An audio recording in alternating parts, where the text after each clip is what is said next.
కృపగల దేవుడు మన ప్రభు అయిన యేసయ్య పరిశుద్ధ నామములో కూడి వచ్చిన మీ అందరికీ నా హృదయపూర్వకమైన వందనాలు తెలియజేస్తున్నాను.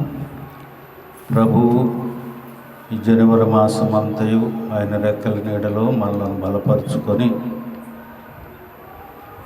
అలాగనే జనవరి మాసంలో ఆయన బలలో ఆయన శరీరములో రక్తములో పాలు పొందే కృపను ప్రభు అనుగ్రహించారు. అలాగనే రేపటి దినం ఫిబ్రవరి మాసంలో ఆయన శరీరములో రక్తములో పాలు పొందటానికి ఈ రాత్రి సిద్ధపాటు కూడుకుని ఏర్పాటు చేసుకుని ఈ రీతిగా ప్రభు సన్నిధిలో మనమున్నాం. ఈ రాత్రి ప్రభు మనతో ఏం మాట్లాడనై ఉన్నారో ప్రార్థన చేసుకుని అలాగనే లేఖన భాగం ధ్యానం చేసుకుందాం. చూడండి, రోమాపత్రిక 12వ అధ్యాయము, రోమాపత్రిక 12వ అధ్యాయము 2వ వచనాన్ని చదువుకుందాం. మీరు ఈ లోక మర్యాదను అనుసరింపక ఉత్తమమును అనుకూలమును సంపూర్ణమయ్యున్న దేవుని చిత్తమేదో పరీక్షించి తెలుసుకొనున్నట్లు మీ మనస్సులు మారి నూతన ముక్తి వలన రూపాంతరము పొందుడి. ప్రార్థన చేసుకుందాం. ప్రభువానికి వందనాలు. ఈ రాత్రికాల సమయం నాయన ఈ లేఖనం ద్వారా మీరు మాట్లాడనే ఉన్నారు ప్రభా. ఈ చదవబడిన లేఖన భాగం నీ బిడ్డలకు వివరించే జ్ఞానం నాకు లేదు. నీ సెలువు చాటున మనం మరుగుపరిచి నీ మాటలు మాకు వినిపించి వాటిని మా హృదయాల్లో భద్రపరుచుకొని నీ లేఖనానుసారంగా జీవించే కృప మాకు అనుగ్రహించి మహిమ పొందమని మా ప్రభు అయిన యేసయ్య పరిశుద్ధ నామములో అడిగి వేడుకొనుచు ప్రార్థిస్తున్నాను మా పరమ తండ్రి, ఆమేన్. ప్రియమైన దేవుని బిడ్డలారా, ఈ రాత్రికాల సమయం దేవుని వాక్యాన్ని మనం చదువుకున్నాం. దేవుని వాక్యం మనతో మాట్లాడుతుంది ఏంటంటే, మీరు ఈ లోక మర్యాదను అనుసరింపక ఉత్తమమును అనుకూలమును సంపూర్ణమై ఉన్న దేవుని చిత్తమేదో పరీక్షించి తెలుసుకున్నట్లు మీ మనసులు మారి నూతన మగుట వలన రూపాంతరము పొందుడి. ఈ లోక మర్యాదను అనుసరింపక ఉత్తమమును అనుకూలమును సంపూర్ణమై ఉన్న దేవుని చిత్తం 3 చెప్పాడు ఇక్కడ. ఉత్తమము అనుకూలము సంపూర్ణమై ఉన్న దేవుని చిత్తమేదో పరీక్షించి తెలుసుకోవాలనంటే మీ మనసులు మారి నూతన మొగట వలన రూపాంతరం పొందాలట. రూపాంతరం ఎప్పుడు పొందుతాడు? లోకము నుంచి వేరైనప్పుడు పొందుతాడు. ఈ లోకంలో మనం జీవిస్తూ ఉన్నాం కనుక ఒక విశ్వాసి దేవుని ఎరిగినవాడు, రక్షణానుభవంలో కొనసాగేవాడు ఏ రీతిగా ఈ లోకంలో ఉండాలి అనే విషయాన్ని ఈ రాత్రి ప్రభు మనతో మాట్లాడుతున్నాడు. నీ ఇష్టానుసారంగా జీవించడానికి వీల్లేదు. దేవుణ్ణి ఎరిగిన తర్వాత నా ఇష్టమైతే ప్రార్థనకు వస్తా, నా ఇష్టమైతే ప్రార్థనలో పాల్గొంటాను, నాకు కష్టంగా ఉంటే నేను రానంటే కుదరదు. అది దేవునికి అనుకూలమైంది కాదు. అలాగను ఉన్నవారు రూపాంతరం పొందరు. ప్రభు బల్లలో పాలు పొందటానికి అనర్హులుగా చెప్పబడుతుంది వాక్యం ఏమంటా ఉందంటే, ఈ లోక మర్యాదను మీరు అనుసరింపొద్దు. ఈ లోకంలో క్రైస్తవుడు ఎలా ఉండాలి అనే విషయాన్ని ఒక 7 విషయాలు మీకు తెలియజేసి వాక్యాన్ని ముగిస్తాను నేను. చూడండి, ఈ లోకంలో మనం ఉన్నాం కాబట్టి ఈ లోకంలో ఒక విశ్వాసి ఎలా జీవించాలి అనే విషయాలు ఒక 7 విషయాలు మీకు చెప్తా. మొదటిగా మనుషుడు విశ్వాసి ఎలా ఉండాలి అని అంటే, గలతీ పత్రిక 6వ అధ్యాయం 14వ వచనాన్ని ఒకసారి మనం చూసినట్లయితే, గలతీ పత్రిక 6వ అధ్యాయము 14వ వచనం, అయితే మన ప్రభు అయిన యేసు క్రీస్తు సిలువయందు తప్ప మరి దేని యందును అతిశయించుట నాకు దూరమగునుగాక. దానివలన నాకు లోకమునకు నేనును సిలువ వేయబడి ఉన్నాను. హల్లెలూయా చెప్పండి, హల్లెలూయా. లోకానికి వేరే సిలువ వేయబడాలి. లోకములో ఉండటానికి వీల్లేదో, నీ ఇష్టానుసారంగా ప్రవర్తించడానికి వీల్లేదో. మన ప్రభు అయిన యేసు క్రీస్తు సిలువ యందు తప్ప నేను దేని యందును అతిశయించను అని అంటుంది వాక్యం. నాకు దూరం అవును గాక. దేని ఎందైనా అతిశయిస్తే అది నాకు దూరం అవ్వాలి. దాని వలన నాకు లోకమునకు నేనును సిలువ వేయబడి ఉన్నాను. హల్లెలూయా. ప్రియమైన దేవుని బిడ్డలారా, సిలువ వేయబడిన తర్వాత ఎలా ఉన్నాడు యేసయ్య? సిలువలో ఏమయ్యాడైనా? 3 మేకులతో కొట్టబడి, డొక్కలో కొట్టబడి, పొడవబడి మరణించాడు ఆయన. గుర్తుపెట్టుకోండి, లోకంలో ఉన్నావు. లోకంలో నుండి నీ సిలువ వేయబడిన తర్వాత ప్రత్యేకతను కలిగి ఉండాలి. చనిపోయినోడి నోటి నుంచి బూతులు వస్తాయా? చనిపోయినోడి నోటి నుంచి అసహ్యమైన పరిస్థితులలో పాల్గొంటాడా? చనిపోయిన వాడు నోటి నుంచి అనవసరమైన మాటలు రావు. ఇతరుల మీద ద్వేషం రాదు, ఇతరుల మీద కోపం రాదు, ఇతరుల మీద ఏమీ అతను పదప్రయోగం చేయటానికి వీళ్ళే. లోకంతో నువ్వు సిలువ వేయబడాలి. అప్పుడే అవి నువ్వు మానివేయగలుగుతావు. లేదంటే నువ్వు లోకంలో సిలువ వేయబడకుండా ఉంటే లోకంలో కలిసిపోతావు. మొట్టమొదటిగా విశ్వాసి ఏమై ఉండాలంట? లోకానికి వేరే సిలువ వేయబడాలి. లోకాశలు నాకు దూరం కావాలి. సిలువ యందు తప్ప మరి దేని యందును నాకు అతిశయము కలుగుట దూరమగును గాక అంటున్నాడు. ఎవరుంటున్నారు చూడండి. బల్లలో పాల్గొనే ప్రతి వారిని టెస్ట్ చేసి చూడండి. మీరు 100 మంది వస్తే కనీసం 50 మంది కూడా యథార్థత కలిగి సిలువ వేయబడిన తీరులో ఉన్నట్టు మనకు కనిపించదు. ఆ బల్లలో పాల్గొన్న ఆరాధనలో మాత్రం చక్కగా నీతిమంతుల్లాగా, యథార్థవంతుల్లాగా, భక్తిపరులాగా ప్రదర్శన చేస్తారు. కానీ బయటకు వచ్చిన తర్వాత యథావిధిగా కలిసిపోతారు. ప్రియమైన దేవుని బిడ్డలారా, అలాగ ఉండటానికి వీల్లేదు. ప్రభువు అన్నీ చూస్తూ ఉన్నాడు. ఒకవేళ నేను బాప్తీసం తీసుకున్నానులే, నాకు పర్లేదులే అనుకుంటే కుదరదు.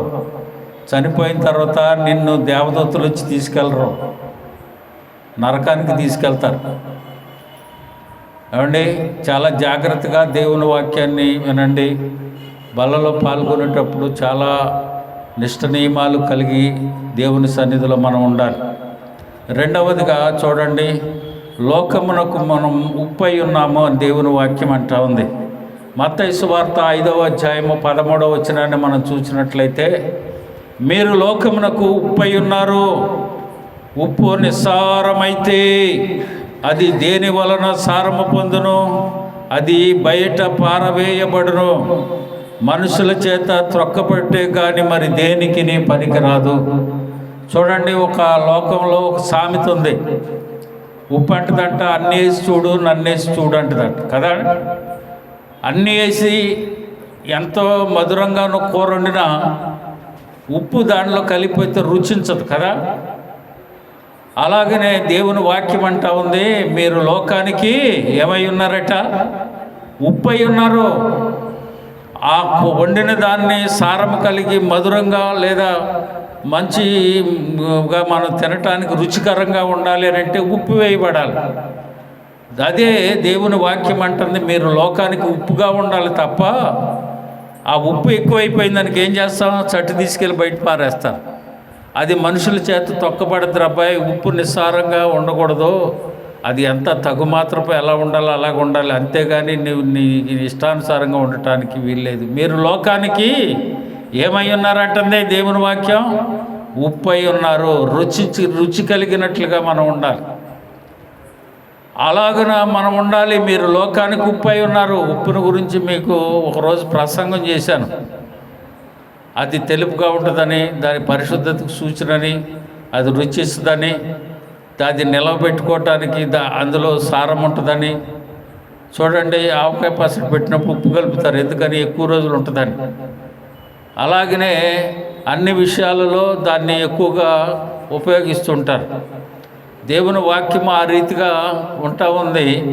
మీరు లోకానికి ఉప్పు అయి ఉన్నారు. మీరు లోకానికి సిలువ ఇవ్వబడండి. మీరు లోకానికి ఉప్పుగా ఉండండి. మీరు లోకానికి వెలుగై ఉండండి. వెలుగు అయి ఉండండి. 5:14 అంటారు కదా. ఇప్పుడు చదువుకున్న వాక్యభాగం మత్తయి సువార్త 5వ అధ్యాయం 14వ వచనంలో, మీరు లోకమునకు వెలుగై ఉన్నారు, కొండ మీద ఉన్న పట్టణము మరుగై ఉండలేదు. మీరు లోకానికి ఎలా ఉండాలట? వెలుగుగా ఉండాలి. ఆ వెలుగు ఏం చేస్తుంది చెప్పండి? చీకటిలో ఒక దీపాన్ని మనం వెలిగిస్తే ఏం చేస్తుంది? వెలిగిస్తుంది. అలాగనే దేవుని వాక్యం అంటా ఉంది, మీరు లోకానికి వెలుగై ఉన్నారు కదా.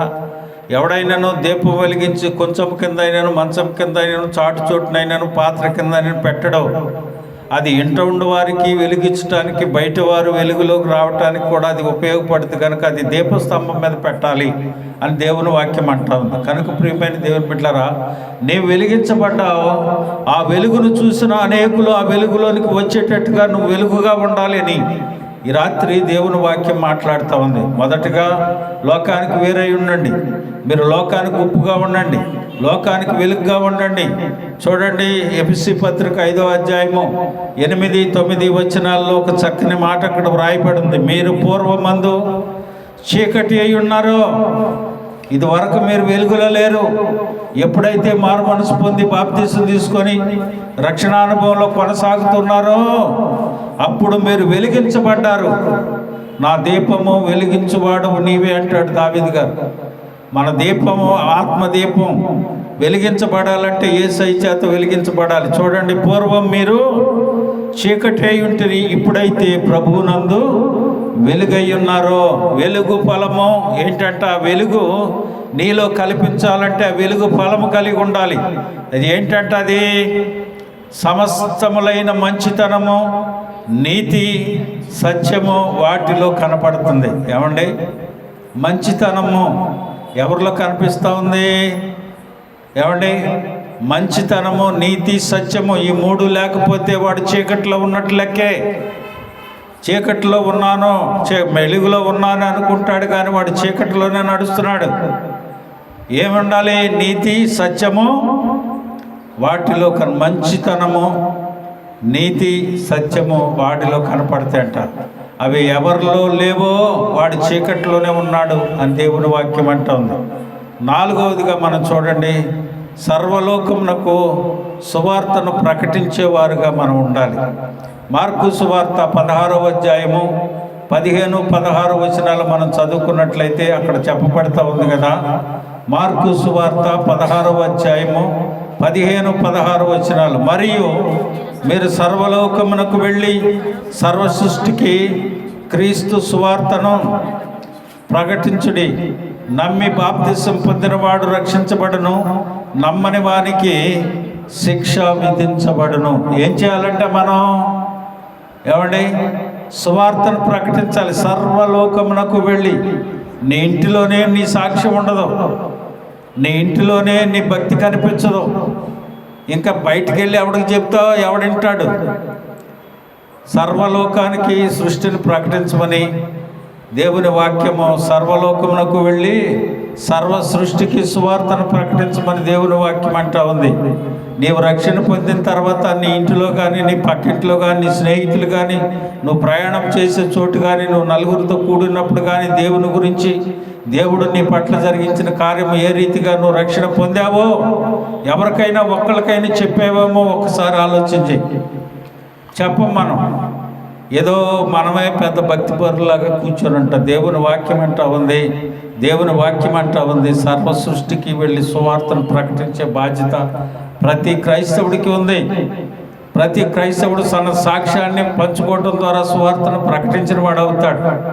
మన ఇంటిలోనే మనకు సాక్ష్యాలు ఉండవు. భార్యాభర్తల్లో, ఇంట్లో అన్నదమ్ముల్లో ఐక్యత ఉండదు, కుటుంబాలలో ఐక్యత ఉండదు. రక్షణ పొందామని చెప్పుకుంటారు, ప్రేమతత్వం కనిపించదు, ఇతరుల మీద ద్వేషం. నేనే పరిశుద్ధుణ్ణి, నేనే పరిశుద్ధురాలని, నా ఎంత భక్తి పరులు ఎవరు లేరని ఈర్ష్య ద్వేషాలు కలిగి ఉంటారు. కానీ నీ కొరకు, నా కొరకు పరమందు బలి అయిన దేవుని, ఆయన మన కోసం చిందించిన రక్తాన్ని, మన కోసం పడిన ప్రయాసను, శ్రమను, బాధ తెచ్చుకొని, జ్ఞప్తికి తెచ్చుకొని మన సువార్తను ప్రకటించం. ఒక్కసారి ఆయన్ని తలుచుకుంటే అన్నీ పోతాయి. ప్రేమే అన్నిటికీ మూలమని దేవుని వాక్యం అంటుంది. దానిలో ప్రేమ లేకపోతే నువ్వు రక్షణ పొందినట్టు కాదు. నువ్వు లోకంలో ఉన్నట్టే దేవుని వాక్యం అంటుంది. వెళ్ళి సువార్తను ప్రకటించండి. నమ్మి బాప్తిసం పొందినవాడు రక్షించబడతాడు. అయ్యా రక్షణ ఉందని ఆయన నువ్వేమీ చేయాల్సిన పని లేదు బాబు. ఆయన్ని తెలుసుకో, ఆయనే లోకరక్షకుడు, ఆయన దేవుడైండి నా పాపముల కొరకు శరీరధారిగా ఈ లోకానికి వచ్చాడని ఒక్క మాట చెప్పడానికి కూడా సంశయిస్తున్నావు. ఈ రాత్రి ఒక తీర్మానం చేసుకో, ప్రభా ఈ ఒక్కసారైనా ఎవరికొక్కరికి నా తండ్రి నా సాక్ష్యాన్ని పంచుకుంటాను. ఇది వరకు నేను లోకంలో ఉన్న చీకటి అయినా ఇప్పుడు నేను వెలుగు పొందుకున్నా. ఆ వెలుగు నా యేసయ్య నన్ను వెలిగించాడు. ఆ వెలుగులో నేనున్నా. నీవు కూడా ఆ వెలుగులోనికి వస్తే వెలిగించబడతావు. నీ కుటుంబం వెలిగించబడది, రక్షించబడది అని చెప్పటం మానేసి మనమే పెద్ద భక్తి పరులాగా, మనమే నీతి పరులాగా ఉంటూ ఆ రీతిగా మనం ఉండటానికి వీలేదు. సర్వ సృష్టికి సువార్తను ప్రకటిద్దాం. 5వదిగా ఆయన అంటాడను, మొదటి పేతురు పత్రిక 2వ అధ్యాయము 11వ వచనం. మొదటి పేతురు పత్రిక 2వ అధ్యాయము 11వ వచనం చదవగానే ఆగాను. మొదటి పేతురు పత్రిక 2వ అధ్యాయం 11వ వచనం.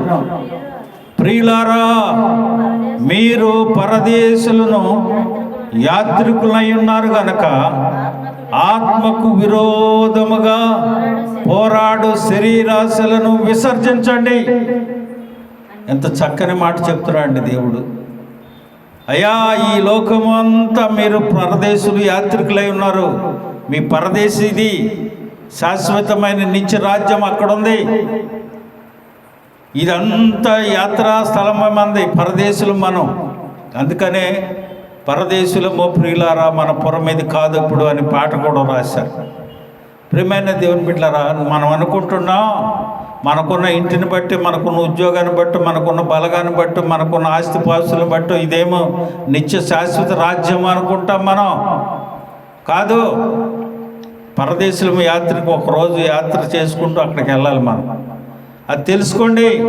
ఈ లోకంలో ఉన్నదంతయు శరీరాశ, నేత్రాశ, జీవపటంబమును అవి తండ్రి వలన పుట్టినవి కాదు అంటాడు 1 యోహాను 2:16లో. ఈ లోకంలో ఉన్నదంతా శరీరాశ, నేత్రాశ, జీవపటంబం. మీరు పరదేశులు, యాత్రికులై ఉన్నారు కనుక ఈ లోకంలో ఉన్న వాటిని గురించి ప్రయాసపడకండి. ఒకానొక రోజు మనం అక్కడ చేరవలసిన వాళ్ళు ఉన్నాం. దానికోసం మీరు ప్రయాసపడండి. లోకానికి వేరుగా ఉండి ఇది అశాశ్వతమైందమ్మా, ఇది అశాశ్వతమైంది. ఇక్కడ మనం స్థిర నివాసం కాదు. ఇది మీకు స్థలము సిద్ధపరచ వెళుతున్నాను. నేనుండు స్థలంలో మీరు ఉండులాగున నేను అన్నీ అక్కడ ఏర్పాటు చేస్తున్నానని చెప్పాడు దేవుడు. అది నిత్యరాజ్యం, నిత్యము దేవుని సన్నిధిలో మనం ఉండే స్థలం అది, చోటది, పట్టణం అది. దానికోసం మనం ప్రయాసపడదాం. లోకం నుంచి వేరే ఈ లోకంలో ఉన్నదంతా శరీరాశ, నేత్రాశ, జీవపటం, వాటిని విడిచిపెడదాం. ఎన్ని చెప్పు, ఎన్ని వాక్యాలు చెప్పు, ఎన్ని ప్రసంగాలు చెప్పు, ఎన్ని చర్చిలకి వెళ్ళు, ఎంత పెద్ద దైవజనుల దగ్గరికి వెళ్ళినా వీటిని విడవరిళ్ళు. శరీరాశ, నేత్రాశ, జీవపటం అది తండ్రి వలన పుట్టిన కాదు. వాటి కోసం మీరు ప్రయాసపడబాకండి అని చెప్పినా మనమేనో. మనకు కావాల్సిందంతా ఇహలోక సంబంధమైన ఆశీర్వాదాలే కానీ పర సంబంధమైన ఆశీర్వాదాలను గురించి ఎవరో ప్రభువుని అడిగి తెలుసుకోరు. ప్రియమైన దేవుని బిడ్డలారా, ఒకటే గుర్తుపెట్టుకోండి. దేవుడు నీకు ఇచ్చిన, నువ్వు పుట్టిన దగ్గర నుంచి చనిపోయేటట్టుకు ప్రతి క్షణము విలువ కలిగింది.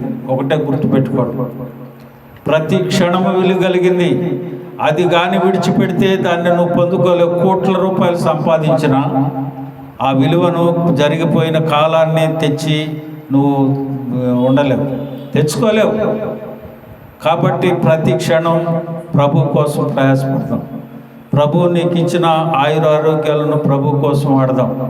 ప్రభువు నీకు ఇచ్చిన ఆయుష్ను ప్రభు కోసం వాడదాం. ప్రభు కోసం ప్రయాసపడదాం. యాత్రికులము అయి ఉన్నామని తెలుసుకొని, పరదేశులము యాత్రికులమై ఉన్నామని తెలుసుకొని ప్రభు కోసం ప్రయాసపడుతూ పరమందు ఉన్న దేవుణ్ణి మనం నిత్యము కనుగొంటూ లోకానికి వేరుగా బ్రతుకుదాం. చూడండి, మనం అనుకుంటే ఈ లోకంలో అలాగను జీవించటం కుదరదండి అని అంటారు. బంగారం నాణ్యాన్ని తీసుకెళ్ళి మురుగుంట్లు వేసామనుకోండి, సరే జారి పడిపోయింది కదా అని తీసుకొని ఆ మురుగుంట్లో నుంచి బంగారాన్ని తీస్తే ఆ మురికి బంగారానికి అంటుద్దా? అంటదు. ఎందుకని? తీగానే ఆ మురికి నుంచి దాన్ని తీసేస్తే మామూలుగా కనిపిస్తుంది. విలువ కలిగింది నీ జీవితం. అందుకనే ఆయన మనల్ని ఆ రీతిగా పోల్చాడు. ఆ మురికిని కడుక్కుంటే శుద్ధ సువర్ణంగా మారుతావు నువ్వు. ఆ మురికుంట్లో నువ్వు నుంచి బయటకు వస్తే నీకెంత విలువ కలిగి ఉంటుందో తెలియట్లా. అందుకనే లోకం నుంచి వేరే రక్షణ పొందింది అంటాడు అపోస్తలుడైన పౌలు గారు. ఈ లోకంలో ఉన్నదంతా శరీరాశ, నేత్రాశ, జీవపు డామ్మం దేవుని వల్ల పుట్టినవి కాదయ్యి. లోకం నుంచి వేరవ్వండి, మీ విలువేంటో తెలుసుదని దేవుని వాక్యం అంటూ ఉంది. బైబిల్ పట్టుకొని దేవుని సన్నిధికి వచ్చి మనమే పరిశుద్ధులు, మనమే నీతిమంతులు, మనమే యథార్థవంతులు, నేను తప్ప ఇంకెక్కడ ఎవడ లేడని అనుకోవటానికి వీల్లేదు. అవసరమైతే వాళ్ళ గురించి ప్రార్థన చేయి, కన్నీరు కార్చు. అయ్యా, నాతో పాటు నా సహోదరి దేవుని మందిరానికి వస్తుంది కానీ పరిశుద్ధత లేకుండా జీవిస్తుంది బాబు, పరిశుద్ధత లేకుండా జీవిస్తున్నాడయ్యా అని ప్రయాసగా దేవుని సన్నిధిలో ప్రార్థించు. ప్రభు కార్యం చేయిపోతాడు. హల్లెలూయా. ఆమె మెప్పు పొందటానికి కాదు, నీవు వారి గురించి తెలియజేయకూడదు. అందరం ఐక్యతగా ఒక సన్నిధికి వచ్చిన తర్వాత మన గురించి బయట వాళ్ళకి చెప్పకూడదు. అవసరమైతే ప్రార్థించాలి కూర్చొని. అదే జరుగుతుంది. ఆమె బైబిల్ పట్టుకుని వెళ్ళదు కానీ ఆమె ఏదో పెద్ద ఇదిగా ఫీల్ అయిపోద్ది. అది చేసేది అన్నీ రాంగ్ స్టెప్పులే అని అనుకుంటూ ఉండకూడదు. చూడండి, ఈడేమంటాడు? ఒకడికి చెప్పింది 4 చెప్పాడు, 5 చెప్తాడు. నీవే ఆమె యొక్క తప్పు చేసిందో చేయలేదో ఏమైందో తెలియదు కానీ 10 మందికి నువ్వే పంచి పాపం చేసిందని అవుతావు. అది గుర్తుపెట్టుకొని ఇతరుల గురించి ప్రేమ కలిగి ఉంటే నువ్వు ప్రార్థన చేయగానే పెంచకూడదు దాన్ని. కాబట్టి ప్రియమైన దేవుని బిడ్డలారా, ఈ రాత్రికాల సమయం దేవుని కోసం మనం ప్రయాసపడదాం. ఆయన సిద్ధపరిచిన స్థలం కోసం ప్రయాసపడదాం. 6వదిగా చూడండి, నిలువరమైన పట్టణ కోసం ఎదురు చూడాలట.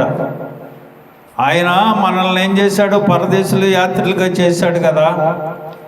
నిలువరమైన పట్టణం ఒకటి సిద్ధపరిచాడట నీ కోసం. అక్కడ దానికోసం ప్రయాసపడి, ఇది ఈ పట్టణం నువ్వు టౌన్లో, సిటీలో, పెద్ద సిటీల్లో నువ్వు ఉన్నా ఇది అశాశ్వతమైన పట్టణాలు. ఇవి నిలువరమైన పట్టణం అక్కడ ఉంది మనకి. చూడండి, హెబ్రీ పత్రిక 13వ అధ్యాయం 14వ వచనం.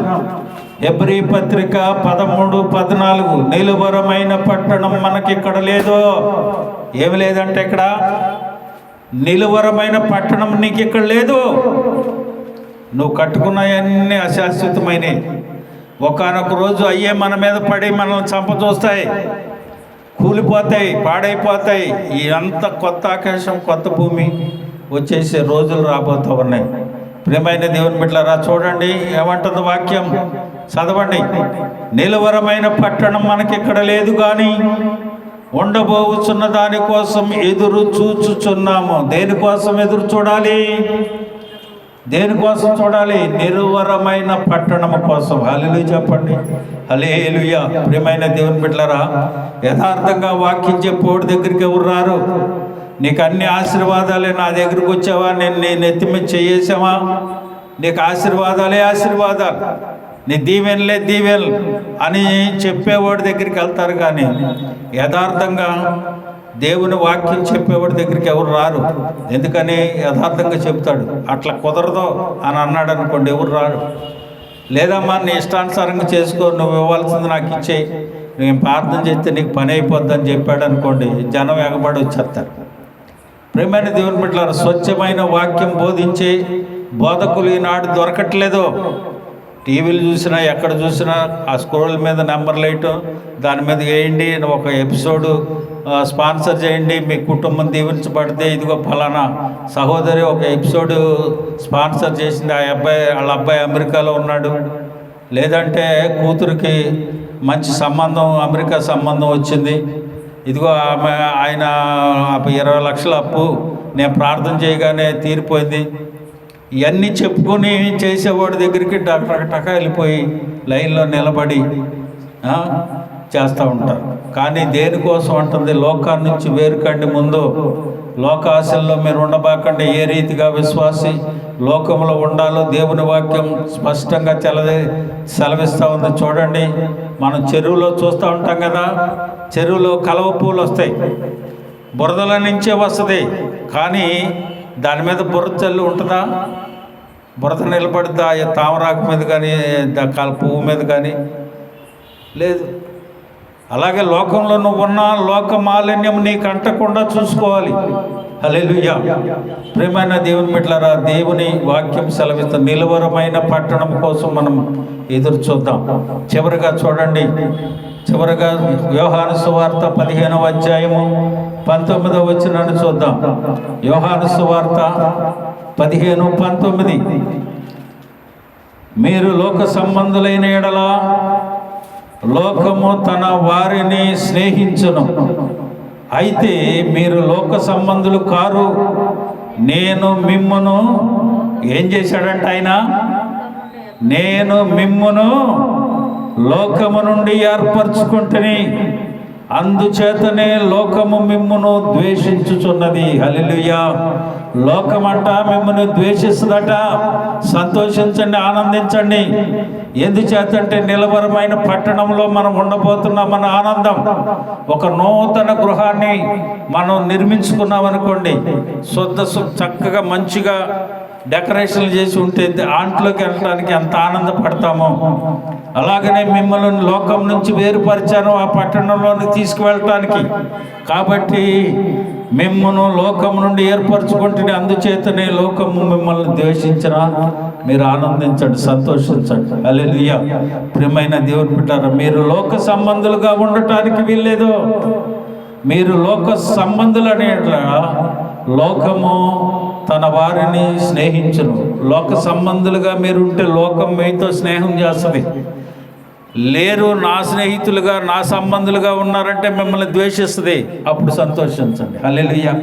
ప్రియమైన దేవుని బిడ్డలారా, ఈ రాత్రికాల సమయం దేవుడు నీతో నాతో మనతో మాట్లాడిన మాటలను బట్టి ఈ రాత్రి ఒక్కసారి ఆలోచించే 7 విషయాలు చెప్పాను. లోకానికి నువ్వు సిలువేయబడాలి, లోకానికి ఉప్పుగా ఉండాలి, లోకానికి వెలుగుగా ఉండాలి, సర్వలోక రక్షణకు సువార్తను ప్రకటించాలి, పరదేశులు యాత్రులుగా ఉండాలి, నిలవరమైన పట్టణం కోసం ఎదురు చూడాలి, లోకాన్ని నుంచి వేరే దేవుడు ఏ రీతిగా నిన్ను ఏర్పరచుకున్నాడో ఆ రీతిగా నీవు ఉండాలి. హల్లెలూయా. అలాగున నీవు ఉండి నిన్ను నీవు తెలుసుకొని నిన్ను నీవు పరీక్షించుకొని ప్రభువు చేత, ఆయన రక్తము చేత పరిశుద్ధపరచబడి రేపటి దినం కొరకు సిద్ధపడుదుముగాక. అందరూ తల్ల వంచండి.